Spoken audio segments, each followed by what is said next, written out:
Hey, what's up, everybody? Welcome back to my channel. My name is Paul, the Canadian Snowman, here once again with another awesome episode of Hannibal. Battle of Cannae. Man, did I just pronounce that wrong again? I should remember this stuff by now. I think it's Cannae, right? Anyways, we're on to this next awesome. Well, I guess this is part two of the battle, but I mean, the part one was basically getting to the area, and that's kind of where we're at now. I mean, I don't know we don't know yet like where the troops are going to be positioned. In this area, we just know that both armies are there, and excuse me, everything is just ready to go down. Like we're ready for a battle, and we're just waiting to see. Yeah, what happens? But anyway, guys, please hit that like and subscribe button, please, and thank you. Don't know what to expect at all. Part part well, it's chapter two. There's three chapters, right? Don't know how this is going to go down. I don't think sneak attacks are going to come into play at all. I think Rome has learned from that. I think the entire land has probably been scouted out. So there's I don't think there's going to be any surprises here. If there's any surprises, it's not going to be it's not going to be because they didn't see any troops coming over like the trees or the hills or something. Like I guess they could do that. I mean, Hannibal could have like some kind of screen where he kind of hides the troops, while they position themselves somewhere, where maybe Rome doesn't see it. I don't know, but either way, I'm looking forward to it. It's be really exciting, right? So, anyways, let's jump into it. All right, like and subscribe. Let's jump into it. I hope you guys are having an amazing day. It's Saturday evening right now for me. You guys will see this on Sunday. Doo-doo-doo. But anyways, guys, 3, 2, 1, bam. Hey guys, the Battle of Cannae has 3 chapters. If you missed the previous one, you can find it here. Here. Oh, wow. First time I had that. There's a while. Oh, yeah, by the way, yeah, this is part 12. And just like you said, it's your first time watching me, you should definitely go back to part 1, or go to the playlist and start from the beginning of the playlist, because then you get to start the beginning of all this awesomeness and not have it spoiled for you. But anyways, guys, thank you along for the ride. And if you don't want to go back there, it's okay too. You can just watch this episode. I don't know. July 20th, 216 BC, 50 kilometers north of Cannae. Kilometers, however you want to pronounce it.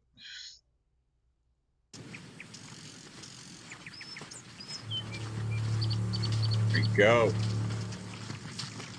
Some distance north of Cannae, the massive Roman host lumbered forward through the plains of Apulia when the forward element spotted Hannibal hastily abandoning his camp just ahead.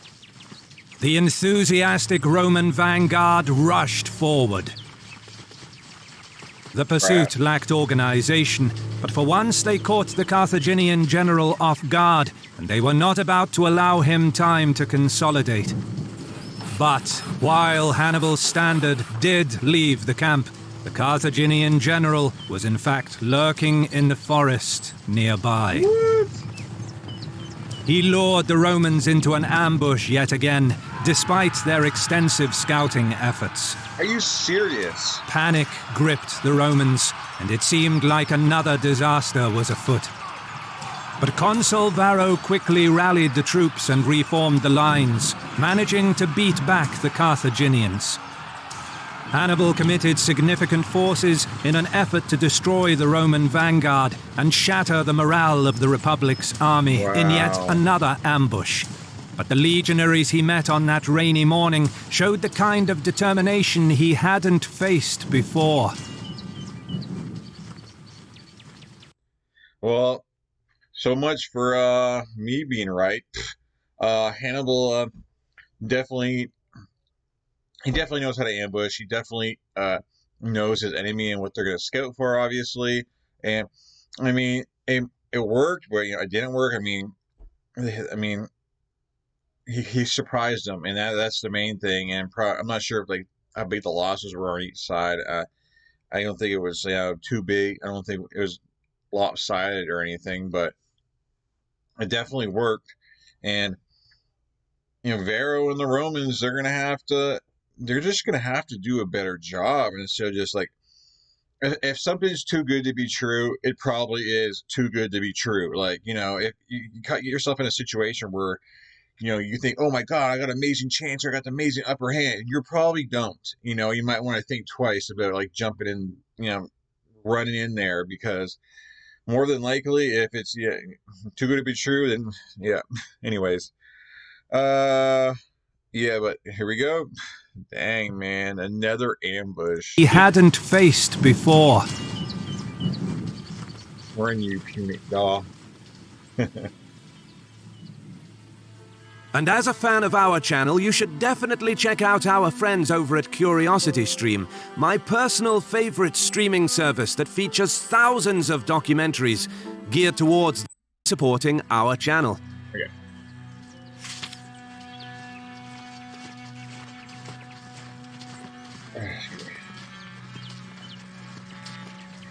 It's late July 216 BC. As the Roman column approached, word reached Paulus and Varro that the supply depot at Cannae fell into Carthaginian hands. The two consuls... I just want to say this about the ambush. I tend to forget that, like, this looks like that on the map here, it looks like, like the land is very small. But in reality, like, if you were to go there, I mean, there's a lot of land in between that you'd have, if you're a scout, that you'd have to check. Like, it's not as, this land ain't as small as it appears here on this map. I mean, I'm sure there's a lot of places, nooks and crannies that, you can't tell on here where you could hide and all that stuff, So anyways. At Cannae fell into Carthaginian hands. The two consuls were alarmed by the news, knowing that Hannibal now had the resources to camp throughout the winter with little need to forage or pillage the surrounding area for supplies. This would keep the Carthaginians sheltered and rested, and would undoubtedly help Hannibal maintain high morale among the troops over the coming months.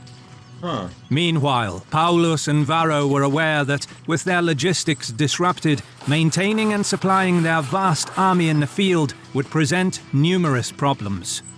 From their perspective, a well-supplied Hannibal could now, in theory, try to play for time and prolong the war well into next year, which would give him plenty of opportunities to gain political points and successfully persuade Rome's allies in southern Italy to join him.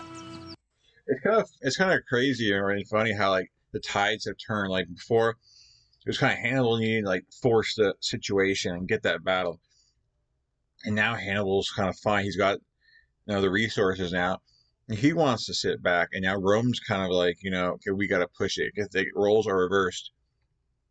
Like you guys were saying in the comments, like this is Roman land, and these are Roman houses and territory, and that.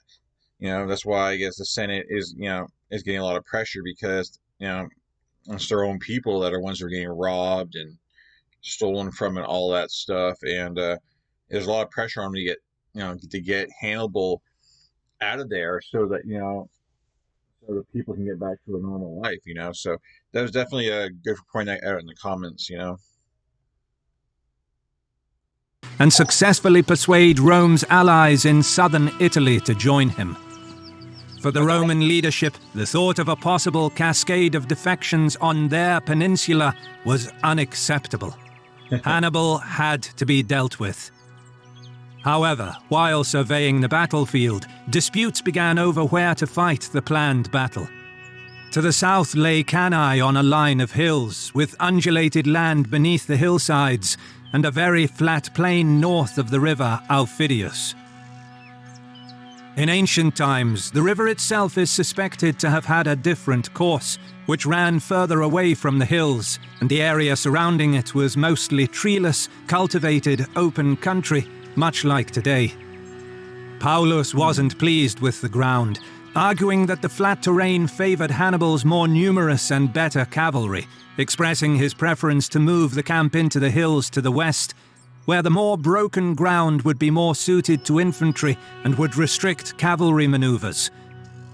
Varro disagreed, correctly pointing out that the legions performed best on fairly open ground, expressing his willingness to give battle even in the open country north of the river, despite Hannibal's superiority in cavalry, but arguing that deploying the army in the undulated terrain south of Aufidius would also suit the Roman infantry, whilst the river and... Yeah, it's true. Like, the Roman infantry is better head-on. Because they're just a very formidable opponent. But then again, if you have a cavalry, it definitely works a lot better in an open. So, there's goods and bads. Either way, it's going to be one way. It's going to be an advantage for the other, but in the other way, it's not. So it's kind of neat that they pointed that out. But if the infantry can just get a head-on battle, and if they can just control Hannibal's cavalry, then they have a really good shot. I still think Hannibal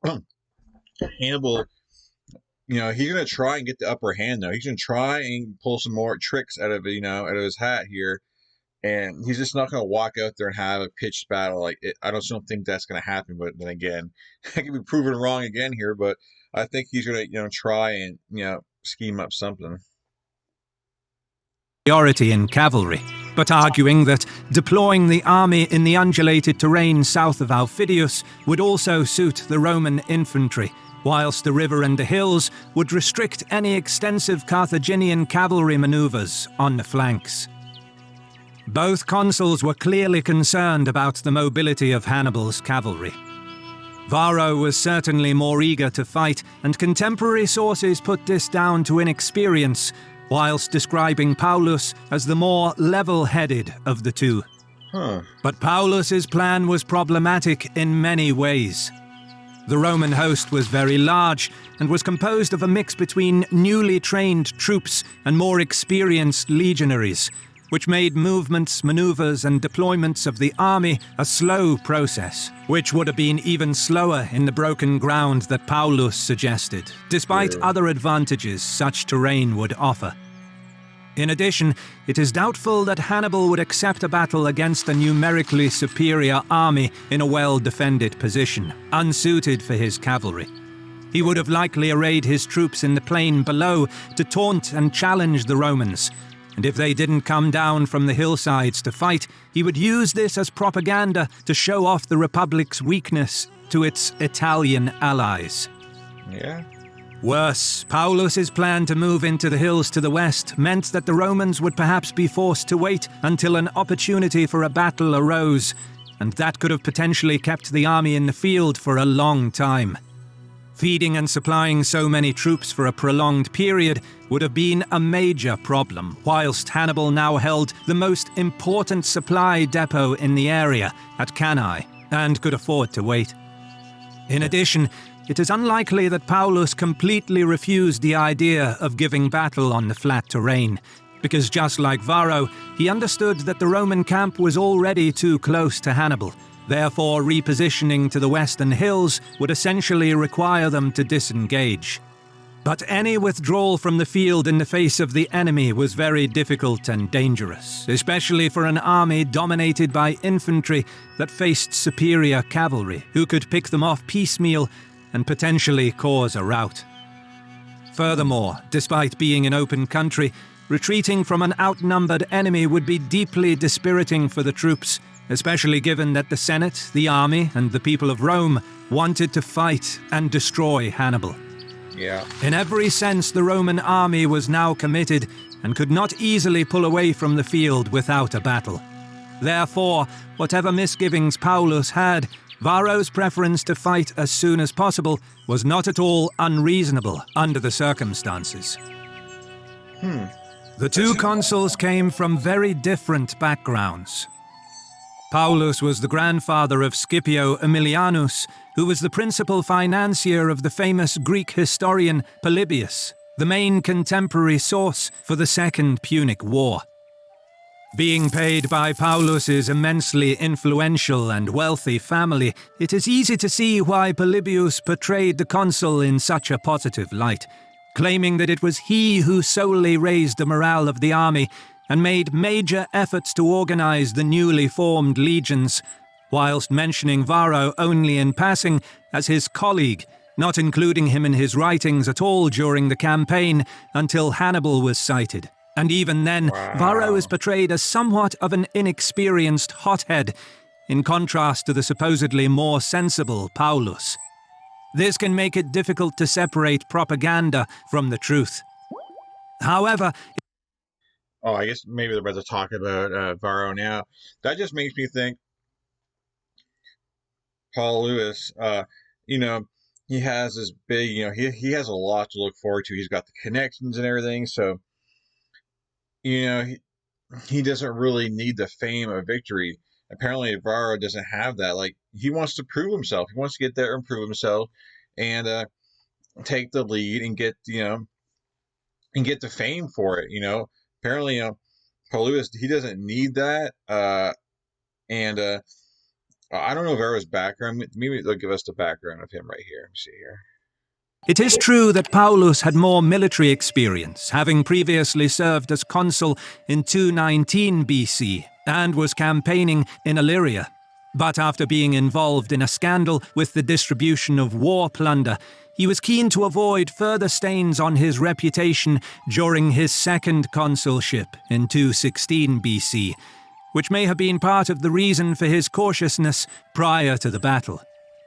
In military terms, the Illyrian War was a combined operation between the navy and the army, but there were no pitched battles. So despite the demands this campaign must have had on Paulus as a general, the conflict in Illyria did not require the skills needed for controlling a massive field army. And since his reputation was embellished in contemporary sources, we have no reliable way of knowing how good of a commander he was. Right. In contrast, Varro was a novus homo, a new man, one of the very few in any generation of Roman political circles to be the first in their family to reach high office. Contemporary sources further smear him by describing his ancestry as humble and poor, claiming that his father was a butcher and that Varro himself worked in the shop during his...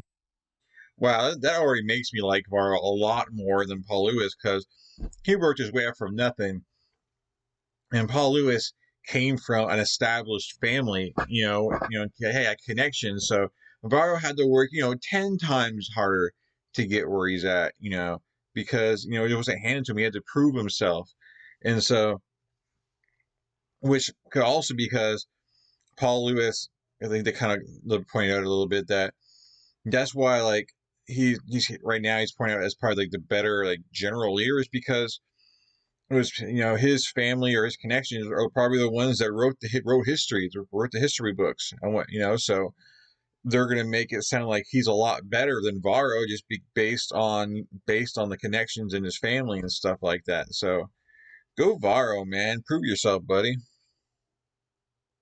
His youth. Butcher, and that Varro himself worked in the shop during his youth. Despite being described as a brutish simpleton, in reality a new man needed substantial political ability to win elections against opponents from old prominent Roman families and their many clients who voted for them. Varro could not parade the achievements and high status of his ancestors and had to find other ways of making his name known to the public in a voting system that heavily favored the rich, which in a way made him an underdog. Yep. This shows that Varro must have been a shrewd politician who managed to gain the support of influential aristocrats and senators, all of whom looked to invest in a candidate that would aggressively confront Hannibal, a desire that was widespread in all political circles in Rome. In addition, changes to Roman laws in 217 BC made it nearly impossible for a consular candidate without military experience to be elected, regardless of the influence and prestige of his financiers. Exactly, you gotta push. He can't afford to sit back. I mean, Lewis can basically do whatever he wants because he has the support of the his family and the system or anything. Varro, he can't do that. I mean, he's got to play off of the politics and the people. That people want a war in and now, and for him to move up, he's got to appease. He's got to do exactly that. He's got to please the people. Paul Lewis doesn't really have to please the people because he's going to stay in his situation anyway. But I don't know, man. I think it's kind of cool how they're kind of like really, telling you the difference between the two. I mean, I'm guessing obviously this is like they're going to show why, I guess, each to make their decisions here in the future in this battle or not. I guess that's why they're pointing this out, so we have more of an understanding of why. I'm sorry, I just mumbled through all that, but anyways. Regardless of the influence and prestige of his financiers. So while Varro never held senior command, considering the serious crisis that Rome was in at this stage of the war, it is reasonable to assume that he could not have been made consul without certain military qualifications. On the second day came Varro's turn to command. He led the army towards a position closer to the enemy, despite objections from his colleague. Hannibal responded by sending out groups of cavalry and light infantry to harass and slow down the advancing enemy column. Seeing the incoming Carthaginians, Varro closed ranks and the column only barely continued to move forward. A series of skirmishes caused significant confusion in the... Was there no archery back then? Like, I don't know, maybe I'm just dumb or whatnot, but I don't think I heard anyone bring up anything about archery. Like, was it not a thing back then? Or that was kind of farther down the line? Maybe the archery didn't come out till 1,000 years later, for all I know.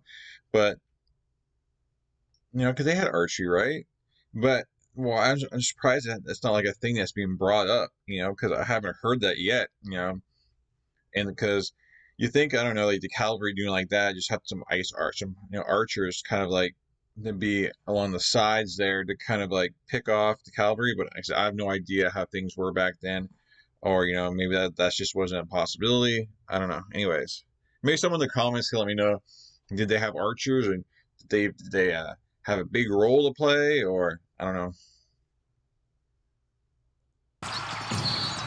A series of skirmishes caused significant confusion in the Roman ranks, but Varro's formed close-order infantry drove back each attack. The sporadic fighting went on until dark, without either side gaining an edge or inflicting losses on the enemy. But the Roman progress to a new campsite slowed down to a crawl because they were forced to maintain a constant fighting line, eventually encamping when night fell. Okay. Paulus, still supposedly reluctant to give battle in this terrain, took charge of the army next morning and continued the advance towards the site chosen for the main camp, marshalling the troops to close the distance with the Carthaginians. Meanwhile, Hannibal was still positioned on high ground near Cannae, south of the river, observing enemy movements without taking any action. The Romans proceeded to aggressively take control over the battlefield. 2/3 of the army remained in the main camp, while the remaining 1/3 of the troops was sent across the river Aufidius. Okay. Setting up a second camp showed the determination of the Roman leadership to put pressure on the movement of enemy troops, whilst taking up a position from where they could protect their own foraging parties that ventured close to Cannae. More importantly, this aggressive stance served to build up the confidence of the troops. Hannibal countered by advancing down from the high ground towards a new camp location, most likely the flat plateau atop a ridge west of the main Roman camp, leaving a garrison to guard the fortified depot at Cannae. The size of the Roman host was clearly on his mind as he continuously spoke to the men, encouraging them that this is why they came to Italy. Challenging the Romans for control over the battlefield showed Hannibal's belief in victory, which raised the spirits of the men. The new camp was in a fairly good defensive position, overlooking the plain below, with the river nearby offering the crucial water supply.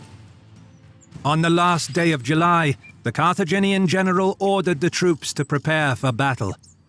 The camp was abuzz for much of the late afternoon, as the men sharpened their blades, cleaned their weapons, armor and clothing, wanting to look their best and most intimidating once the battle commenced. Okay, here we go. Early on August the 1st, the Carthaginian army marched out of their camp. Oh no. On the Roman side, Paulus was once again in command. He posted covering forces in front of the palisades of each camp, but the legions stayed close to the ramparts and little was done to provoke a battle. Hannibal, meanwhile, took the initiative and dispatched his Numidians across the river to attack the secondary Roman camp. He kept the rest of the troops arrayed for battle, facing the enemy camp for several hours. He exploited Paulus's reluctance to give battle to raise the confidence of his troops by impressing upon them that the Romans lacked the will to fight.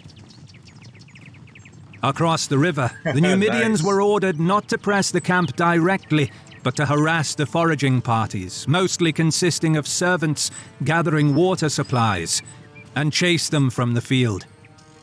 For Hannibal, this was another way to humiliate the Romans and show to his troops the inability of the enemy to counter the Numidian raid and protect their foragers. Some of the Roman officers felt ashamed with how the day went, resolutely wanting to turn things around, and the troops were especially displeased with the delay. Undoubtedly, the two consuls read the mood of the camp. And on August 2nd, Varro decided to fight. Yeah.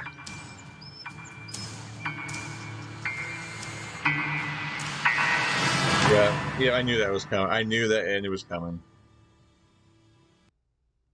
I knew the end was coming. And tomorrow, we're going to get the giant battle that we've been waiting for. And just with more build-up. Basically, a bunch of skirmishes. And, you know, people getting to place even more. Like, each side won the upper hand. And eventually, each side, you know, just has to say, okay, you know, we both want to fight. Let's just get this done, you know.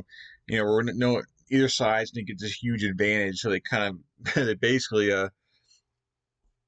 they just said okay, you know, this is the best we're gonna get. Each side kind of just made that point to themselves. Might as well do it now. But anyways, guys, this is building up to something awesome, man. Got some big armies going after each other, but the Roman is still way outnumbered. Hannibal has got to have something up his sleeve here. I don't know, like maybe in the middle of the night he positions some troops or a Roman doesn't know about, because they're like way outnumbered. So just a head-on battle doesn't seem right. But he does have cavalry. You know, he does have the advantage there. Yeah, there's pretty much it for this episode, guys. We'll get the battle tomorrow. Like, we're gonna get a big battle. This is chapter 3 of a battle, so that's how big it is. Like, it's not just one episode. They've had this for 3 episodes. So anyways, guys, please hit that like and subscribe button. I hope you guys join me tomorrow, because, like, come on, that's the final of this battle. You have to join me tomorrow, right? Come on now. Anyways, I hope you guys have a great night, great day. I appreciate all the nice words in the comments and all the tips and all that awesome stuff, and keep that stuff coming. I appreciate it.